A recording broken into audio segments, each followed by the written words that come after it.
Indian പൗരന്മാർ എത്രയും വേഗം രാജ്യം വിടണമെന്ന് കേന്ദ്ര സർക്കാർ ബുധനാഴ്ച പുറത്തുവിട്ട അടിയന്തര ജാഗ്രതാ നിർദ്ദേശത്തിലാണ് കേന്ദ്ര സർക്കാർ ഇന്ത്യൻ പൗരന്മാരോട് എത്രയും വേഗം ഇറാൻ വിടാൻ അഭ്യർത്ഥിച്ചത്. മേഖലയിലെ സുരക്ഷാ സാഹചര്യം അനിശ്ചിതത്വത്തിൽ തുടരുകയാണെന്ന് വിദേശകാര്യ മന്ത്രാലയം അറിയിച്ചു. ഇറാനിലെ ഇന്ത്യൻ എംബസി നിർദ്ദേശിച്ചിട്ടുള്ള സുരക്ഷിത പാതകൾ ഉപയോഗിച്ച് മാത്രമേ മടക്കം സാധ്യമാക്കാവൂ എന്നും എംബസിയുമായി മുൻകൂട്ടി ആലോചിക്കാതെ അന്താരാഷ്ട്ര കര അതിർത്തികളിലേക്ക് പോകാൻ ശ്രമിക്കരുതെന്നും പൗരന്മാർക്ക് കർശന മുന്നറിയിപ്പ് നൽകിയിട്ടുണ്ട്.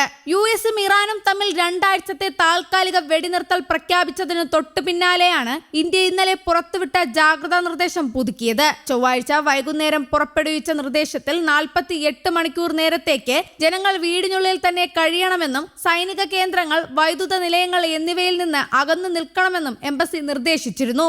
സംഘർഷം ആരംഭിച്ച സമയത്തെ കണക്കുകൾ പ്രകാരം ഏകദേശം 9,000 ഇന്ത്യക്കാർ ഇറാനിലുണ്ട്. അർമേനിയ, അസർബൈജാൻ എന്നീ അയൽ രാജ്യങ്ങൾ വഴി 1862 പേരെ സുരക്ഷിതമായി മടക്കിക്കൊണ്ടുവരാൻ എംബസിക്ക് സാധിച്ചതായി വിദേശകാര്യ മന്ത്രാലയം സ്ഥിരീകരിച്ചിട്ടുണ്ട്. നിലവിൽ വെടിനിർത്തൽ നിലവിലുണ്ടെങ്കിലും ഏത് നിമിഷവും സാഹചര്യം മാറാൻ സാധ്യതയുള്ളതിനാലാണ് പൗരന്മാരോട് എത്രയും വേഗം മടങ്ങാൻ ആവശ്യപ്പെട്ടിരിക്കുന്നത്.